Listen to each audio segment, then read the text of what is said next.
Hoje nós vamos, então, finalizar o capítulo 2, né, dentro da porção que nós estaremos propostos a ministrar nesta noite.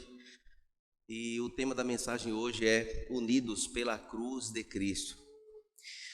Observe, irmãos, que fica bem evidente nas Escrituras Sagradas que a finalidade principal de Deus em criar o homem era a partir dele, a partir do casal primeiro, era ter um povo para si, um povo que pudesse, pelo qual ele mesmo dizer: eu sou deles e eles são meus. Este seria então o propósito, biblicamente falando, que aponta o ato criacional de Deus em criar o homem e a mulher, o casal, primeiro os nossos pais primeiros, onde ele pudesse também dizer: eu sou o Deus deles e este povo é o meu povo. Este povo, exatamente, coloca-se dentro de uma posição em que o plano geral de Deus então se estabelece e parece então algo que continuamente, através das Escrituras, nós podemos detectar que este Deus, ele chama então um povo para si, salvificamente, em meio a toda a tragédia ocorrida no início de todas as coisas. A notável história bíblica, irmãos, também nos aponta e narra de maneira muito clara que Deus ele continua com este propósito, o propósito de ter um povo para si, mesmo diante da queda de Adão que corrompeu este plano inicial, mesmo no entendimento do constante pecado e rejeição do povo que ele inicialmente escolheu, o povo de Israel. O povo falhou, pecou, se rebelou, o povo murmurou, o povo pecou. Mesmo diante disso, Deus agora volta-se então para o estabelecimento do seu plano redentor, na pessoa de Cristo, para que com o advento da vinda dele, pudesse então formar a sua igreja, uma igreja agora constituída por todos aqueles que creem, sejam do povo de Israel, sejam do povo gentil, o povo que não é nascido do povo de Israel. A igreja, então, irmãos, podemos afirmar que ela é de Cristo. A igreja pertence a Ele. A igreja é na terra uma extensão visível da vida de Cristo e também do ministério de Cristo. Vivemos hoje aqui na terra, tendo então como a nossa vida, a vida da igreja, a vida de Cristo. Nós somos cristãos, pequenos cristos, vivendo uma vida que reflete o seu dono, Cristo. Assim também, precisamos entender que o ministério de Cristo exercido aqui na sua vinda, porque ele morreu, ressuscitou, está à destra do Pai, mas ele passou para a igreja todas as orientações para que nós dessemos continuidade ao seu ministério. Então a igreja, ela é a extensão da vida de Cristo e a extensão do ministério de Cristo. Observe, queridos, que diante deste fato, percebemos então a quão grande responsabilidade, ou a tão grande responsabilidade de sermos igreja de Cristo. Nós somos privilegiados por sermos acolhidos por este chamamento salvador, salvífico, e nos fazendo ser filhos de Deus por meio de Cristo, que só por Ele assim somos. E somos arrebanhados aqui como igreja do Senhor, igreja de Cristo. Mas, irmãos, há uma constatação triste em meio a tudo isso no nosso tempo. É que nós podemos dizer que muitas, não estou dizendo todas, mas muitas igrejas que se dizem evangélicas estão vivendo profundamente distante desta consciência. A consciência do que é ser igreja. Pois muitas são as igrejas que arrogam para si este título como igreja de Cristo apenas por ter uma estrutura de um prédio bonito ou de um local para se reunir. Se ordenam-se pastores de qualquer forma, coloca qualquer placa lá na frente e é uma igreja desprovida do entendimento do que aquilo representa. E todo tipo de atrocidade acontece, todo tipo de conchavo, todo tipo de postura equivocada, distante das Escrituras, acontece ali. Esta é uma verdade triste no nosso tempo. Não há nenhum tema, irmãos, no meio religioso mais mal compreendido do que a igreja. Por quê? Porque muitos líderes falharam, porque muitos surrupiaram as escrituras no tocante ao ensino, à postura ética, à santidade. E muitos são aqueles que se decepcionaram com a igreja, infelizmente, e vivem distantes, como estão conhecidos desigrejados, achando que assistir uma pregação pela internet é o suficiente. Equivocados. Distantes estão da realidade, do propósito pelo qual Deus assim instituiu a igreja. Estão pecando diante de Deus, de estar distante da comunhão dos santos. Estão pecando, em pecado. Não é nem para tomar ceia. Tomar ceia aonde, a propósito? Em casa? Não, eu mesmo vou dar minha ceia. Pego um pedaço de pão e um cálice ali, eu mesmo faço, eu mesmo sou o pastor, eu mesmo ministro, eu mesmo me intitulo de tudo e faço tudo, e ali acontece. Tudo errado. Está fora. Observe, irmãos, que provavelmente nada há que tenha feito tão mal a cristãos professos o mau entendimento a respeito da igreja. Pois quando nós entendemos que o Senhor é o dono da igreja, os nossos olhos e as nossas convicções devem estar firmadas unicamente nas Escrituras Sagradas.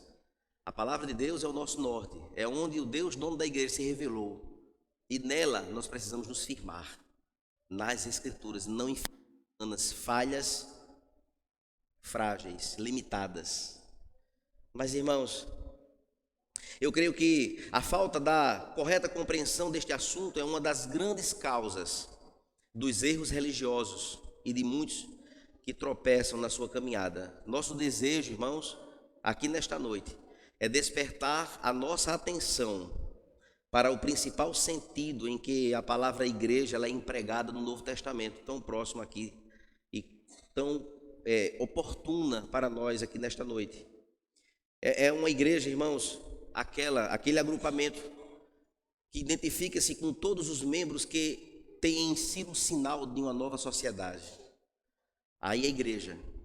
Igreja é quando é um povo que se reúne, desprendido de todo o velho homem, desprendido de todos os eus, para se curvar, depender do Senhor e entender que Ele é a autoridade máxima da igreja, é quem conduz a igreja pelo seu Santo Espírito, e que no púlpito desta igreja encontramos os sinais da fidelidade das Escrituras sendo pregada e ensinada.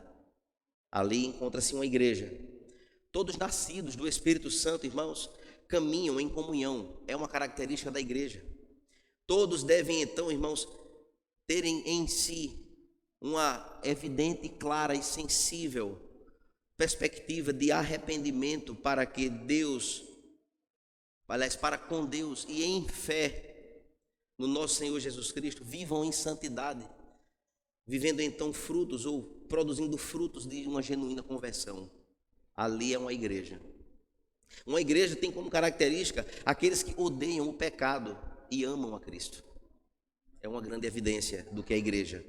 Eles se juntam para adorar o Senhor, se juntam com seus corações sinceros, quebrantados diante da autoridade do Senhor, para louvar a Ele, para poder ofertar a Ele o seu culto racional, que curva-se diante da Escritura Sagrada, entendendo que ela é quem é a autoridade sobre a vida, sobre a igreja. Uma igreja são aqueles que são guiados pelo Espírito e não pelos seus próprios desejos pessoais. São todos aqueles que são edificados sob um mesmo alicerce, Cristo, nas Escrituras Sagradas. Uma igreja são todos que se reúnem, irmãos, para adorar aquele que é o centro, Cristo.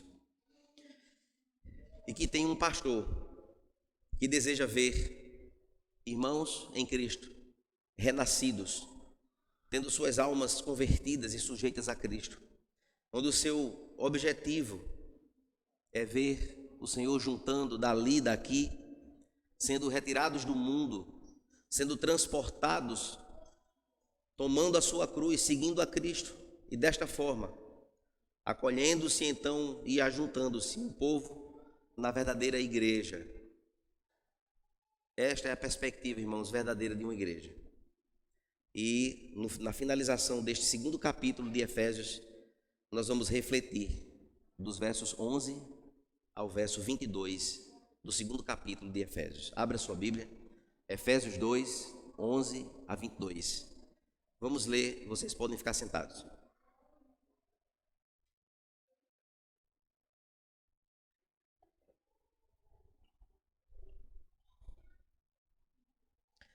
Efésios capítulo 2, versos do 11 ao verso 22.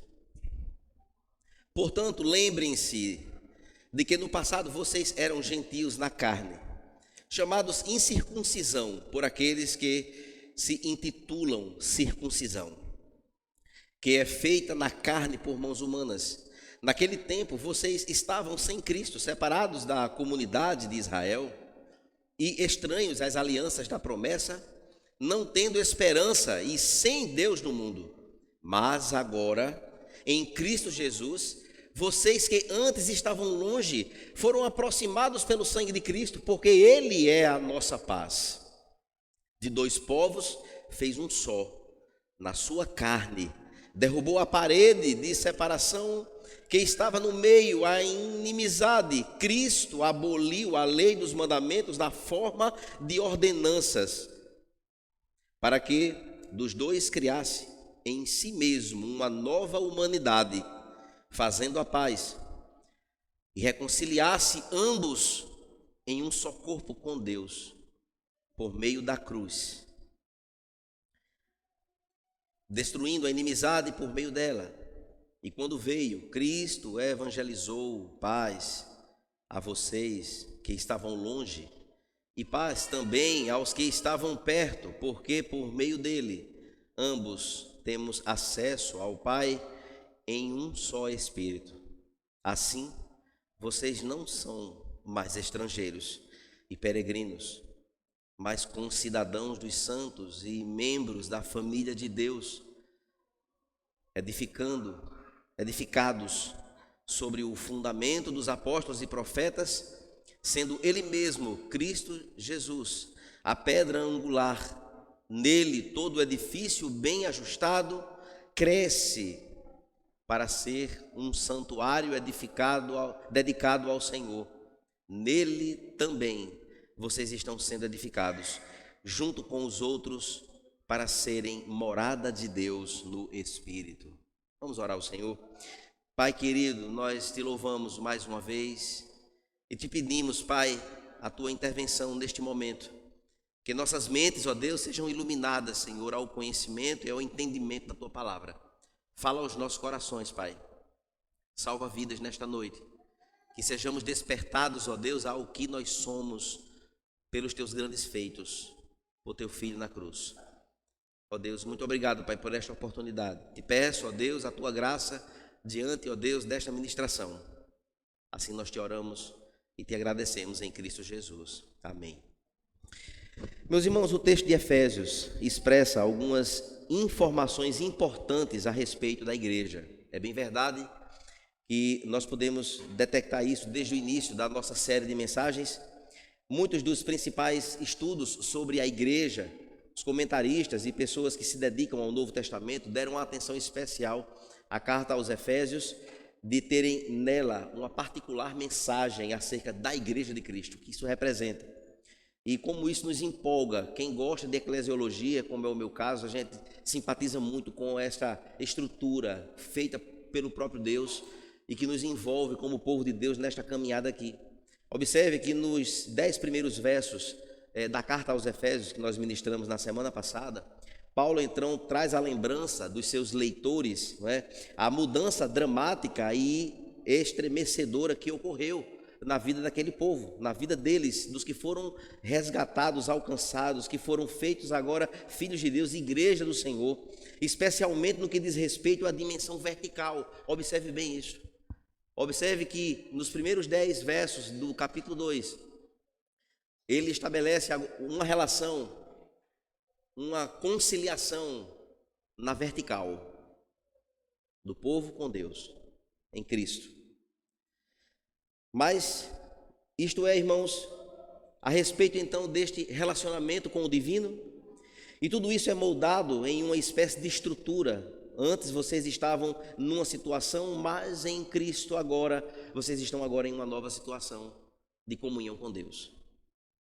Observe de forma muito clara que quando então nós passamos para os próximos outros versos do capítulo 2, a nossa mensagem de hoje, então Paulo agora fala novamente aos seus leitores em uma mudança agora também tremendamente dramática que ocorre, mas agora na vida dos povos em Cristo no seu plano horizontal. Mentalize agora o que é a cruz. Uma madeira na vertical e uma na horizontal. Nela foi cravado Cristo. O Cristo que é o elo do homem com Deus, o Cristo que é o elo de todos os povos. Observe que o simbolismo perfeito, Paulo então aponta no seu segundo capítulo aqui da carta aos Efésios, onde traz agora a divisão que havia entre gentios e o povo de Israel, ou seja, o antigo povo da aliança em Deus.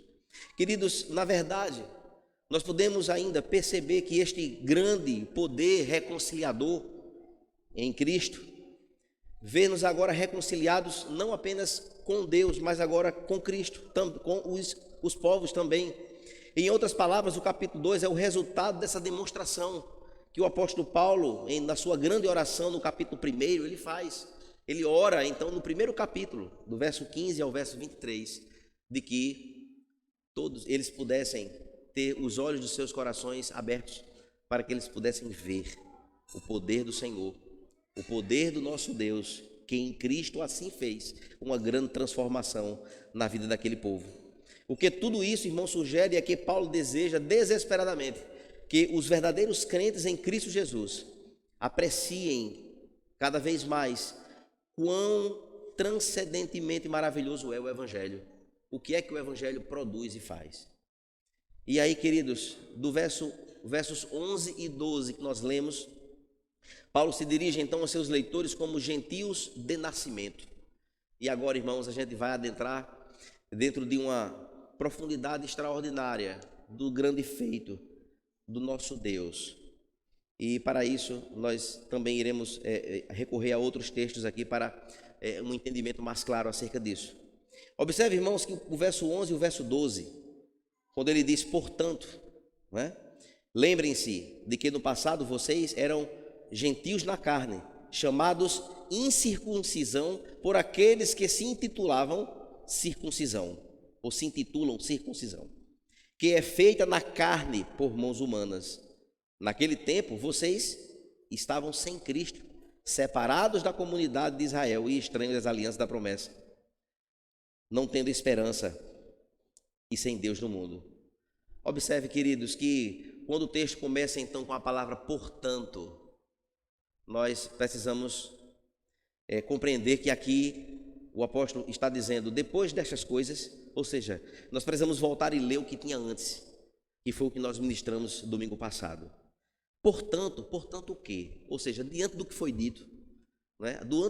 Diante de tudo que foi falado já, certo? Precisamos então perceber que aquilo que ele vai dizer agora é algo novo, resultante daquilo que aconteceu antes. E às vezes, irmãos, nós não fazemos este exercício. Aqui é uma dica para todos nós, quando formos ler textos bíblicos, prestar atenção nessas conexões para que a gente tenha uma correta compreensão da palavra, tá? Simplesmente a gente começa a ler e acha que está tudo certo e a gente pode mergulhar à vontade e não tem nenhum problema, e não é bem assim. A gente precisa ter cuidado com essas palavras. Então, portanto, Efésios capítulo 2, 11, começa então nos trazendo como algo que se segue a uma conclusão lógica que o apóstolo Paulo falou anteriormente. No que se trata? Do que se trata então este portanto? Então ele começa a falar, irmãos, nós somos salvos somente pela graça. Portanto, de todos os que já estavam mortos em nossos delitos e pecados, mas Deus, ele nos vivificou como um ato inesperado e completamente imerecido de sua graça divina. Portanto, ele volta os olhos então para o que ele já tinha escrevido, que o Filho de Deus morreu para que isso acontecesse. Este não é um presente barato, não é uma graça qualquer, que se estabelece nos primeiros 10 versos do capítulo 2. Nada para cheirar ou expirar de qualquer forma, mas é algo mortalmente sério. Ele fala de morte e mais de vida no sentido último de ambas as palavras. Portanto, ele volta ainda seus olhos para anteriormente, irmãos, e ele escreve: vocês estavam mortos, mas agora estão vivos, e é tudo pela graça, é tudo pela graça do Senhor. Não, então, esqueçam que são vocês, não é por vocês, é por Cristo, é só por Ele. Foi um ato dele. O mérito, os ganhos, o status, placar moral, a história de conquistas e tudo o que ocorreu, não é por vocês, é pela graça. Foi por conta do Senhor. Portanto, ou seja, fomos renovados pela graça, e tudo isso eu faço um resumão aqui dos 10 versos anteriores, e ele agora fala: portanto, qual então a dificuldade vencida agora no verso 11? Observe, irmãos, que no início da igreja, quando ele fala sobre os incircuncisos, os que são circuncisão, os gentios não eram circuncidados, mas o povo de Israel era circuncidado. Há uma grande diferença aqui. E, meus irmãos, no início da igreja do Novo Testamento, havia então a presença dos primeiros cristãos, que eram judeus convertidos. E, queridos, os quais desprezavam os gentios, chamando-os de incircuncisos, que os irmãos já devem ter lido sobre isso. Todo judeu nascido, ele deveria, homem, menino, deveria ser circuncidado ou feito a cirurgia de fimose, para que com aquele símbolo fosse caracterizado povo de Deus. Observe que isto é muito importante na nossa compreensão de hoje à noite. E aí, meus irmãos, este insulto foi um lembrete que os gentios, eles estavam fora então da aliança de Abraão e não estavam incluídos nas bênçãos da promessa da lei. Observe que a separação era exatamente por isso. Os judeus eram um povo privilegiado, o povo de Deus, o povo de Israel. E o povo de outras nações não eram circuncidados, então eram gentios, pagãos. Havia essa diferença. Como é que Deus agora quer juntar esse povo todo? E observe, queridos, que embora a circuncisão fosse uma obra humana, uma obra feita pelas mãos das pessoas, como nós lemos no verso 11 aqui, ela refletia então uma realidade espiritual, um simbolismo que apontava para aquele homem ali: é povo de Deus, é povo que serve ao Senhor, é um povo da esperança, é o povo da promessa, é o povo separado por Deus.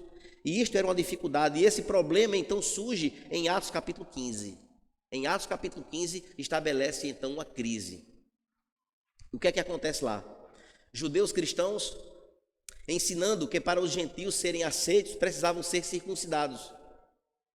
Olha aí a razão pela dificuldade.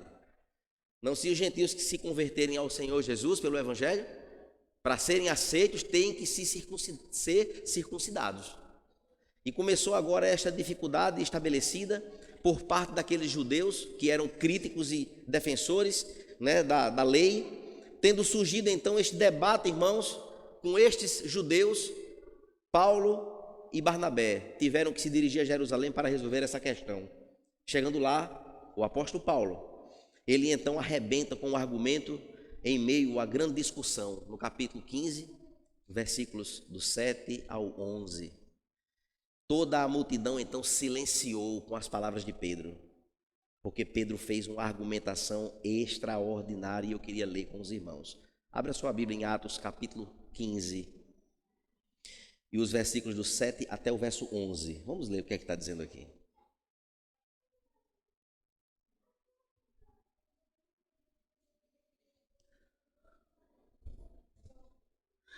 O texto diz assim, Atos 15, a partir do 7 até o 11. Havendo grande debate, Pedro então tomou a palavra e disse: irmãos, vocês sabem que desde há muito, Deus me escolheu entre vocês para que da minha boca os gentios ouvissem a palavra do Evangelho e crescem. E Deus, que conhece os corações, lhes deu testemunho, conhecendo o Espírito Santo a eles, como também o havia conhecido a nós. E não estabeleceu distinção alguma entre nós e eles, purificando-lhes o coração por meio da fé. Agora, pois, por que vocês querem tentar a Deus, pondo sobre o pescoço dos discípulos um jugo que nem os nossos pais puderam suportar, nem nós?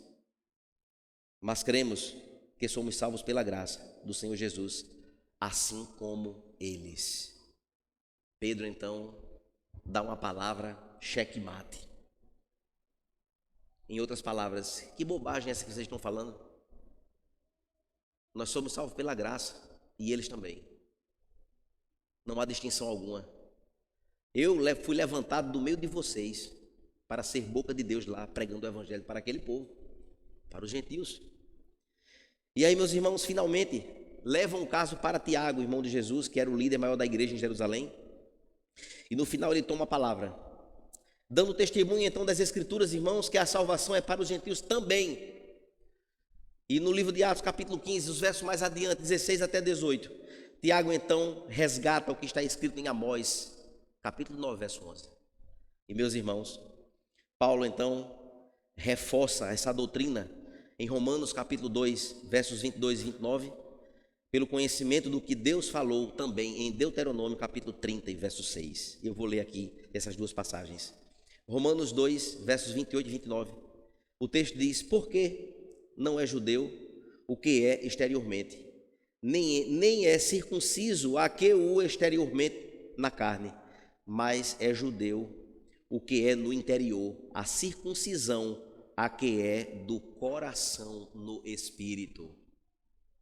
Quando vamos para Deuteronômio 30, verso 6, o que é que está escrito? O Senhor teu Deus circuncidará o coração de vocês e o coração dos seus descendentes, para que vocês amem o Senhor, seu Deus, de todo o coração, de toda a tua alma, para que vocês tenham vida. Observe, irmãos, que fica muito claro o entendimento de que o ato da circuncisão física nada vale. De que adianta ser circuncidado fisicamente e o interiormente não ter nenhum tipo de compromisso com Deus? Em outras palavras, de que adianta estar na igreja, se vestir como um cristão, andar com a Bíblia? De que adianta tudo isso se o seu coração não foi convertido ao Evangelho? Observe, irmãos, que o que vai fazer a diferença em nossa vida é a circuncisão do nosso coração, é o corte no coração. Ponto. Por isso, o apóstolo Paulo em Efésios 2, verso 11 e 12, que nós lemos inicialmente, resgata toda essa história a fim de pontuar, irmãos, a separação que havia outrora, destacando então 5 aspectos da condição pré-cristã dos gentios. Eles eram separados de Cristo, eles eram excluídos da cidadania em Israel, por essas questões da circuncisão também, estrangeiros aos convênios da promessa, eles eram sem esperança alguma, sem Deus no mundo. Assim o verso 12 apresenta para nós estas 5 condições que o povo gentil era. E meus queridos, quando nós olhamos então para os versos 13 ao verso 18, Paulo então fala eloquentemente de uma paz que Deus trouxe ao mundo através de Cristo. Observe então que duas palavras interessantes que acontecem então no início do verso 13, quando ele fala todo este panorama diante de tudo o que aconteceu inicialmente no capítulo 2 de Efésios. Ele diz agora, mas agora, ou seja, agora, o que é que ele vai dizer agora? Mas agora, ele está aprofundando a cada momento da progressividade deste texto, desde o início do capítulo 2. No início, no verso 4 do capítulo 2, ele diz, mas Deus, e agora ele vai e diz, mas agora em Cristo Jesus, vocês que antes estavam longe, foram aproximados pelo sangue de Cristo. E agora, irmãos, a situação muda completamente. Esse mais agora é de fato, este fato novo. O que houve então? Os gentios, irmãos, foram aproximados pelo sangue de Cristo. Porque quem tem poder de aproximar o homem a Cristo não é a sua própria vontade, é o próprio Cristo. Não existe decisão por um homem caído, distante de Deus, dizer: eu vou me aproximar de Cristo. Você pode até se aproximar desse ambiente onde cultua Cristo, mas se aproximar de Cristo salvificamente é por um chamado dele, e ele pode falar ao seu coração nesta noite, você que está aqui, que não teve encontro com ele ainda. E, meus irmãos, isto nos traz um profundo entendimento de que Cristo, com o seu poder, ele nos fez se aproximarmos dele. É ele quem faz, ele é quem promove, ele é quem traz aqueles que estão distantes para próximo dele. Ninguém botou faca na sua garganta para estar aqui hoje à noite. Ninguém montou uma armadilha para lhe trazer até aqui. Quem foi que lhe trouxe até aqui? Quem é que tem mantido você perto da cruz? Quem é que tem sustentado a sua vida na caminhada? Quem é que tem lhe dado força a cada manhã para estar firme no Senhor? Quem é que gera no teu coração o desejo de louvar a esse Deus, de bendizer a Ele, de orar, de cantar ao Senhor, de poder visualizar Deus em todas as coisas que acontecem no nosso dia a dia? E o Senhor promove tudo isso com o propósito de nos trazer para perto dEle, até nas nossas dificuldades da vida. Às vezes a gente está com uma vida tão boa, tão tranquila, dinheiro na conta, nada se quebra, está tudo certo, tudo funcionando. De repente surge uma dificuldade grande. Mas, Senhor, o que é que está acontecendo, meu Deus? Às vezes é porque a gente esqueceu de orar ao Senhor, esqueceu, deixou para lá. Nem lê mais a Bíblia, tão ocupado com tanta coisa boa, jantares, almoços, reuniões, viagens, tal, tudo, evento, aquela coisa todinha. Às vezes até nem vai dar para ir ao culto hoje, cultuar ao Senhor. E Deus só olhando. Muito bem. Espera aí, bichinho. Espera aí que eu vou trazer você para perto. Aí Deus vai lá fechar a torneirinha só um pouquinho. Porque se ele fechar muito assim, dá errado. Um pouquinho. Aí, se lembre que é Ele para nos preservar, para nos salvar, para cuidar de nós, para nos manter perto. E a gente acaba não entendendo isso. Pastor, ore por mim, alguma coisa está errada na minha vida. Estava tudo indo tão bem. E como é que estava a sua vida de oração? 0. Pronto. Está explicado. Começou a clarear alguma coisa. Comece a orar ao Senhor mais. Você está esquecendo muito do particular com Deus. Está muito relapso com a igreja do Senhor, que você faz parte. Comece a ajeitar aí a sua história, a sua caminhada. Quem sabe Deus está lhe ensinando alguma coisa. Porque Ele é quem nos aproxima. Ele foi quem nos aproximou da cruz. Foi Ele. Assim como foi aqui nos Efésios. Como foi com os gentios aqui. E observe, irmãos, que no verso 14, Ele é a nossa paz. Observe que o verso 14 diz de forma muito clara, de forma muito categórica.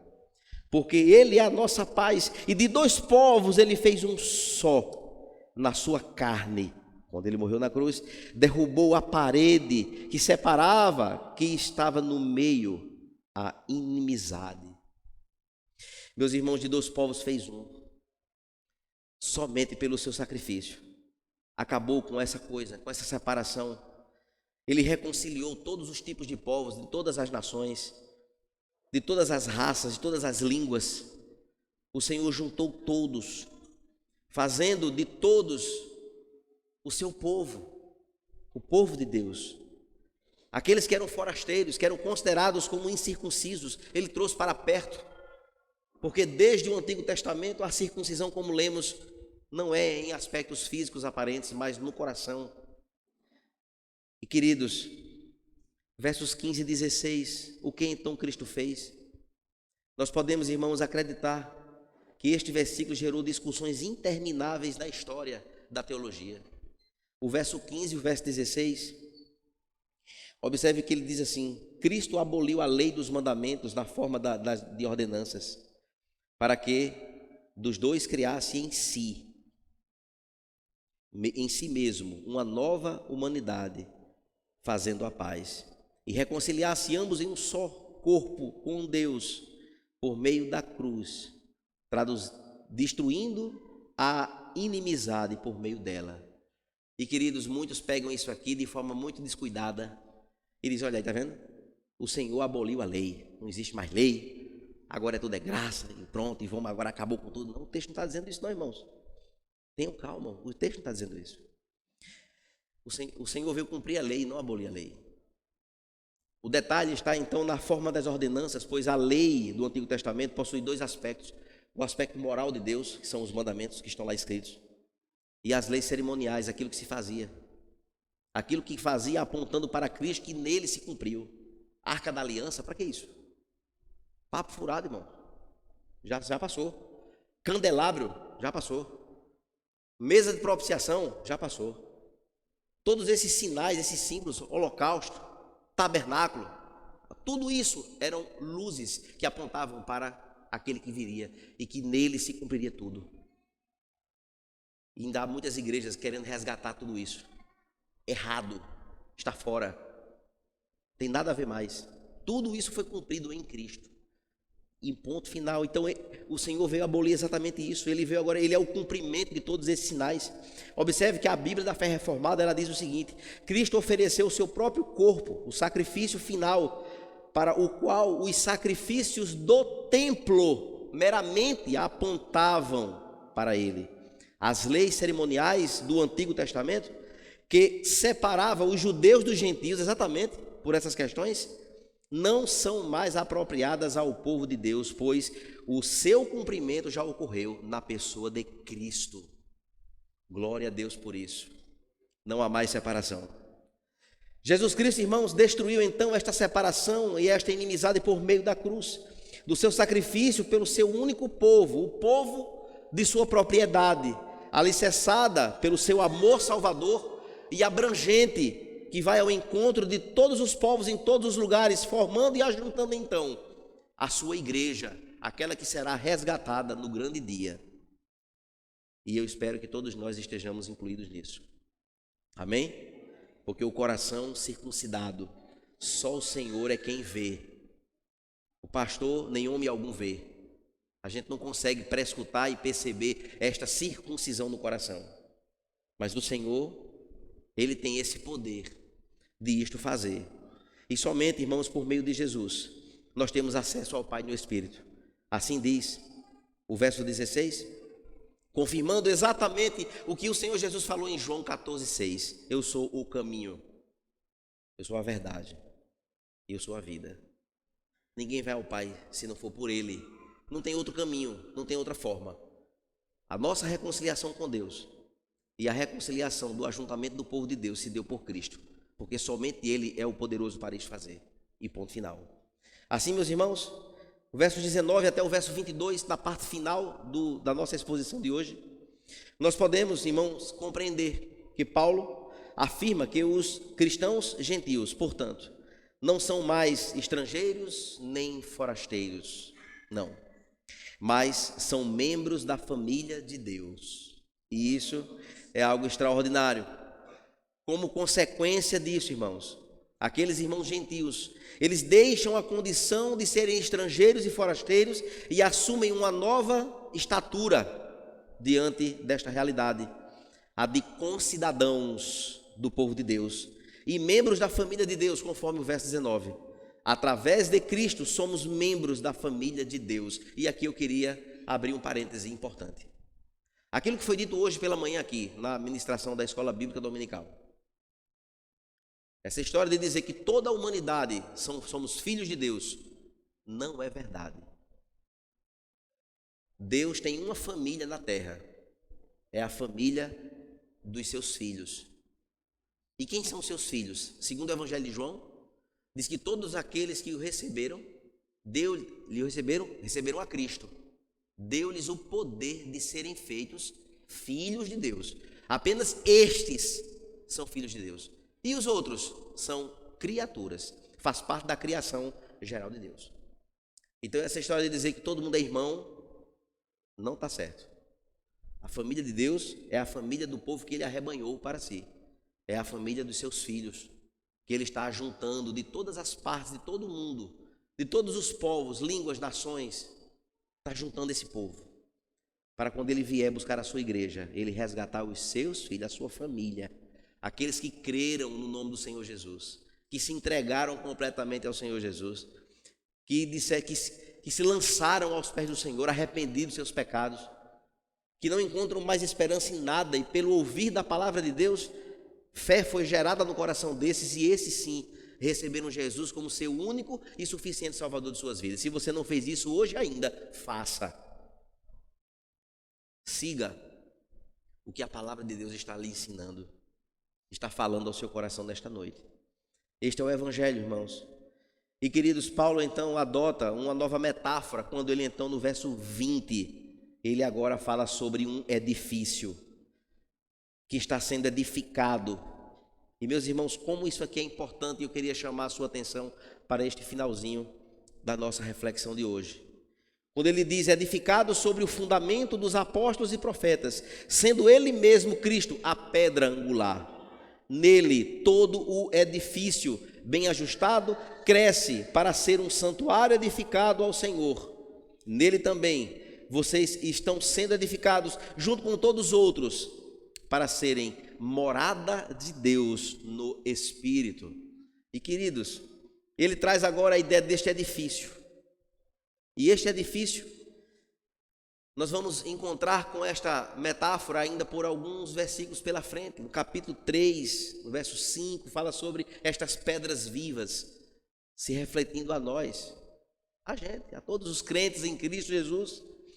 E observe, irmãos, que o fundamento então deste edifício não é Moisés. O fundamento não é nenhum outro personagem. O fundamento, irmãos, deste alicerce, deste edifício, dessa construção, é uma metáfora, logicamente, é o próprio Cristo. Ele é a pedra angular, é a pedra principal que está no alicerce dessa construção. Todos nós sabemos, para construir um prédio tem que ter uma boa estrutura, bases sólidas, tem que tudo bem feito para as paredes não caírem, tem que estar tudo amarrado, tudo bem feito, bem consolidado, bem batido, bem estruturado. E ninguém melhor para ser a estrutura deste edifício que não fosse o Senhor Jesus, pelas Escrituras Sagradas. Por isso, irmãos, igreja que se fundamenta em achismos, em modismos, e que a palavra fica em segundo plano, não é uma boa edificação que está sendo firmada ali. Precisa ser as Escrituras Sagradas, precisa ser Cristo, a pedra angular, o fundamento da nossa crença, da nossa vida, das nossas convicções, daquilo que estamos construindo ao longo de uma história aqui, mesmo curta, mas estamos envolvidos neste processo de construção, e nem todos os edifícios que nós encontramos por aí, e eu falo metaforicamente, estão sustentados na pessoa de Cristo. Nele, todo o edifício se liga, observe, irmãos, e se eleva para que todo o templo santo do Senhor assim seja erguido, conforme o verso 21 que nós lemos. Como pedras vivas que nós somos, a nossa unidade em Cristo Jesus é algo extremamente importante. E à medida, irmãos, que nós vamos crescendo em maturidade, crescendo em conhecer mais ao Senhor, nós somos aperfeiçoados e as pedrinhas que nós somos vão sendo melhor ajustados nesta construção. E aqui não tem gentil, nem tem judeu, nem israelita. Aqui é a construção do corpo de Cristo, que nós estamos sendo moldados e adequados neste lugar onde tabernaculará o Senhor, ou seja, seremos a habitação, somos a habitação do Senhor, Ele estará no nosso meio. E observe, irmãos, que nele, judeus e gentios, conforme o verso 22, estão sendo edificados para sermos então morada de Deus, como falamos, à medida que nós estamos em Cristo, através da fé em Cristo, desta consciência, nos vemos então como seu povo, estando então nos aproximando uns dos outros, e Deus está vivendo em nosso meio pelo Espírito, e nós podemos traduzir isso com uma palavra bem mais adequada: estamos sendo santificados a cada dia, neste processo de santificação, de aperfeiçoamento, de moldar, de se ajustar para sermos igreja conforme o seu plano divino. E aí, meus irmãos, para que a gente conclua a nossa reflexão de hoje, vou dedicar um pouco mais de tempo nas aplicações deste texto. Esse texto que nós refletimos hoje, irmãos, pode parecer assim não tão empolgante à primeira vista,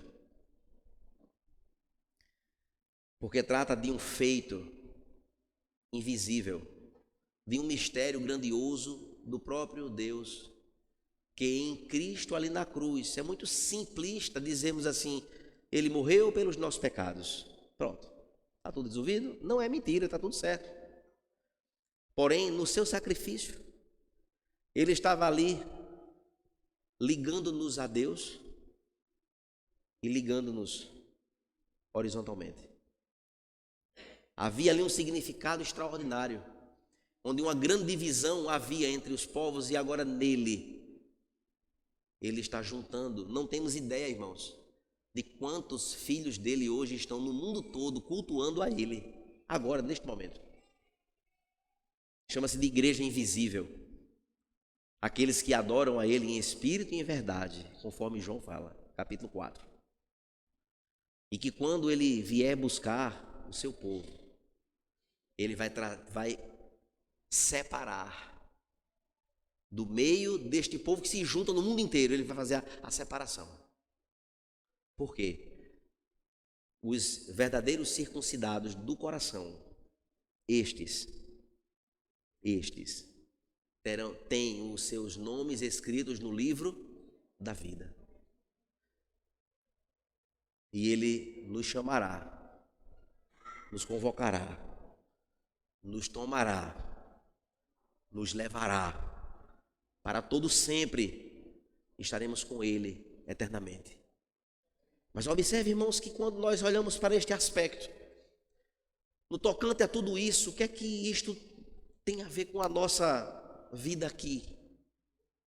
Observe, irmãos, que quando o apóstolo Paulo resgata este assunto de Efésios, sendo uma nova sociedade agora em Cristo, que está sendo construída agora nas palavras do apóstolo Paulo, instruindo esta igreja, que vivia escravizada naquele tempo de outrora, mas que agora resgatado pelo Evangelho, acabando com a distinção de todo tipo de preconceito de nação, de povo, de raça, de língua, gentios, judeus. O Senhor agora junta o seu povo para viver agora para Ele poder dizer, este é o meu povo e eu sou o Deus desse povo. Esse povo me pertence. Eu estabeleci isso e a minha vontade se cumprirá. Quando Ele faz isso, irmãos, agora isso nos leva a um entendimento muito profundo, irmãos, e nós precisamos resgatar isso nesta noite, porque Ele está falando nesta horizontalidade de unidade. Unidade. E unidade é uma coisa que está faltando hoje no nosso tempo. A unidade verdadeira. Não é a unidade de tapinha nas costas. E aí, meu irmão? Tudo na paz? Não é essa unidade aparente. Não. É uma unidade muito mais profunda. E eu queria então, irmãos, perguntar aqui neste momento, qual o sentido de sermos igreja do Senhor? Uma pergunta retórica? Você mesmo responde para o seu coração. Qual o sentido de você fazer parte da igreja de Cristo? Qual o sentido? A resposta, o texto de Efésios nos respondeu já. Para sermos edificados, para sermos habitação de Deus. Como é que você em casa, você é habitação de Deus?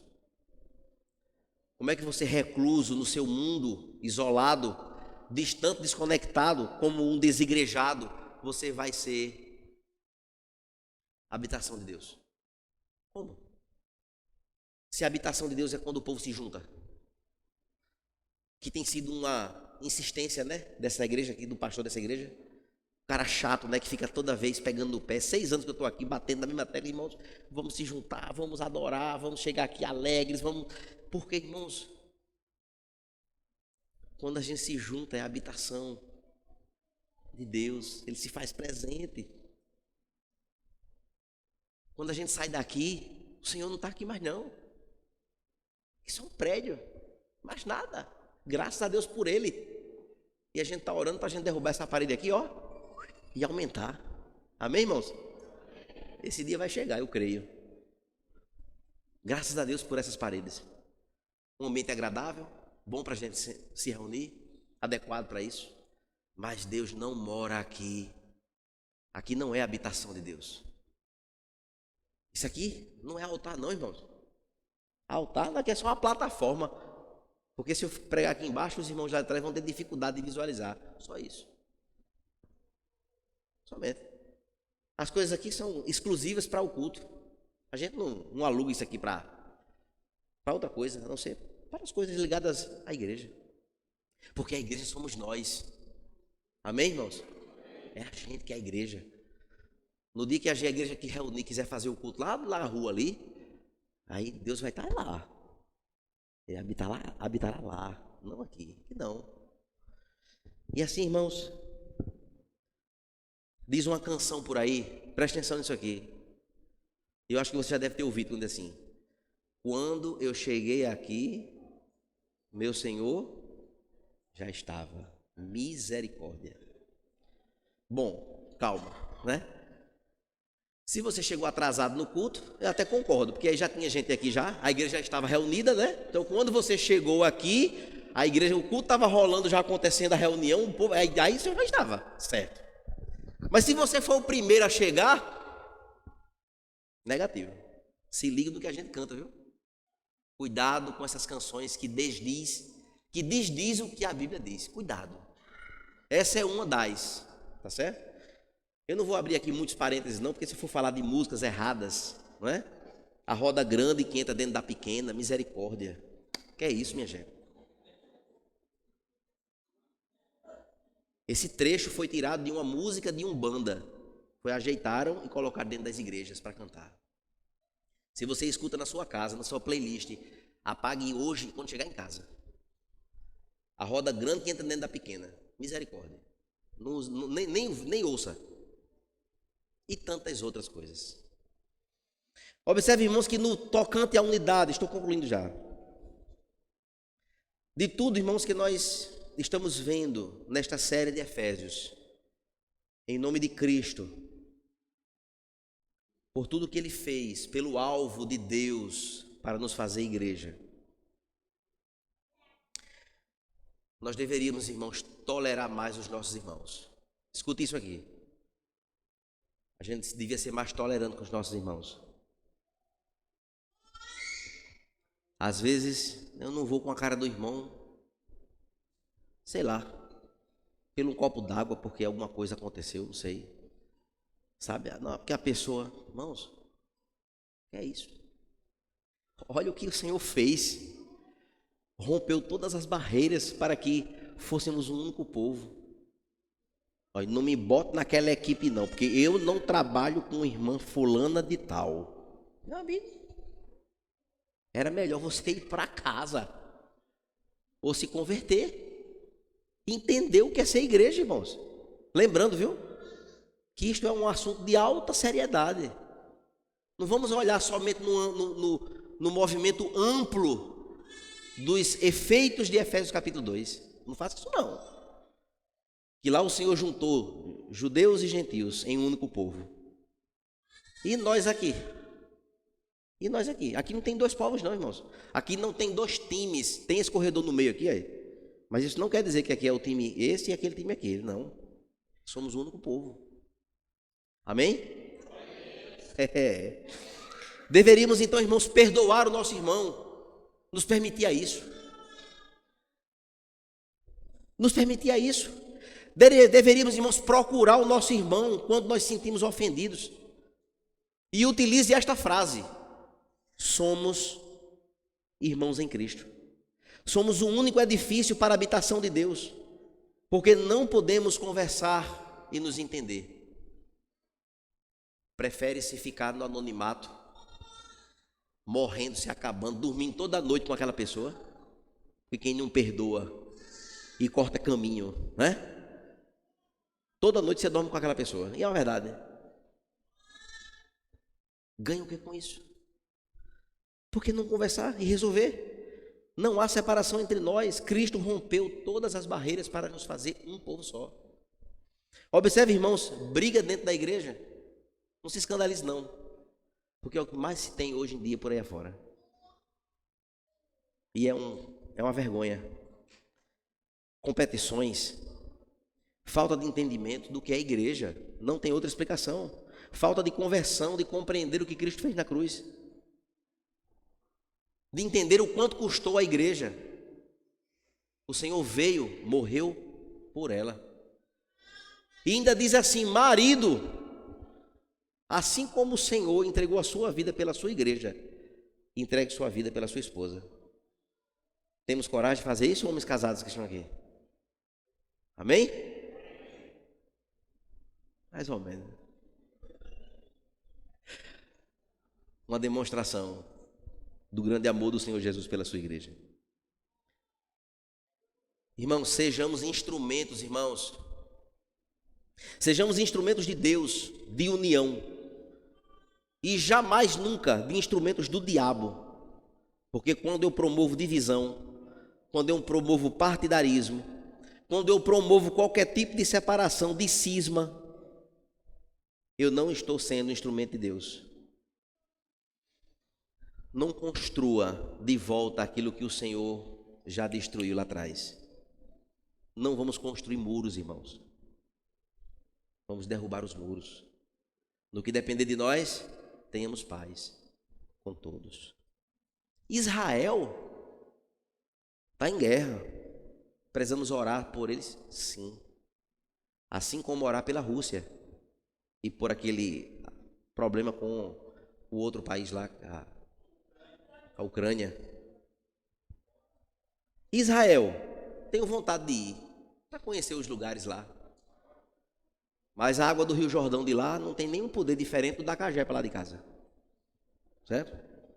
O suco da uva lá do Monte das Oliveiras não tem nenhuma diferença de tomar o quissuque aqui. Um punhado de terra da Terra Santa não tem nenhuma diferença da areia aqui, que calçaram aqui a rua aqui. Zero. Diferença nenhuma. Israel já cumpriu, irmãos, o seu papel na história da redenção. Não há nada mais de especial em Israel. Nada. Nada. E eu quero dizer a vocês, se não se converterem ao Evangelho do Senhor Jesus e confessar Ele como seu único e suficiente Salvador, estão perdidos. Precisamos orar por aquela nação, por isso. O Senhor acabou com essa divisão. Não existe mais nação especial. Não. Agora é um povo só. Efésios desmistifica tudo isso e deixa de forma muito clara que esta deve ser a posição correta. Outra coisa importante, irmãos, desta reflexão: eu não sou igreja. Você não é igreja. Nós somos igreja. Essa conversa não, eu sou igreja. Você é nada, rapaz. Você é um tijolinho da construção. Que quando esses tijolinhos se juntam aqui, né? Formam o edifício firmado em Cristo. Agora sim. Nós somos habitação. Estamos juntos. Observe, irmãos, que nós somos igreja quando estamos juntos. A proposta de Efésios, então, irmãos, é nesta direção. Cristo trabalhou por esta construção para instituir esta igreja. Devemos, portanto, irmãos, estar juntos. Devemos, irmãos, acolher. Devemos nos esforçar. Devemos nos empenhar pela igreja, por nossa unidade, por nossa comunhão, promover o que for preciso, que estiver ao nosso alcance, para que haja de fato esta edificação para a morada de Deus. E esta é a beleza do Evangelho. O Evangelho nos une em Cristo, transforma as nossas vidas, muda o nosso coração, nos cura, nos sara, nos faz compreender de forma profunda a tão grandiosa graça do Senhor que foi derramada sobre as nossas vidas, para fazer de nós um único povo, o povo que louva a Deus e que adora ao Senhor. Então, quando você se lembrar do culto ao Senhor, lembre-se disso com alegria, com privilégio. como eu tenho dito aqui às vezes, não é vir para o ajuntamento dos santos de cara feia, forçado. O louvor está aqui adorando, ajudando a igreja a cantar, e você está lá atrás, todo moribundo, todo por fora, todo chateado, de cara fechada. Meu irmão, você veio adorar ao Rei dos Reis. Somos igreja do Senhor, uma igreja viva, uma igreja que usufrui desta misericórdia e desta graça, que se junta aqui com este privilégio de liberdade que temos de cultuar ao Senhor abertamente e livremente, num ambiente agradável, num ambiente em que nós podemos expressar nossa alegria ao Senhor. Eu queria chamar o louvor para a gente aproveitar e cantar uma canção com os irmãos. E este, irmãos, reflete muito quem nós somos. A alegria de cultuar ao Senhor, a alegria de nos derramar diante dEle, de poder então reconhecer a sua presença em nosso meio. E assim, irmãos, nós iremos ser edificados a cada dia, moldados neste processo de santificação, de adoração ao Senhor, de poder desfrutar disto com alegria e com satisfação no nosso coração. Vamos ficar de pé neste momento?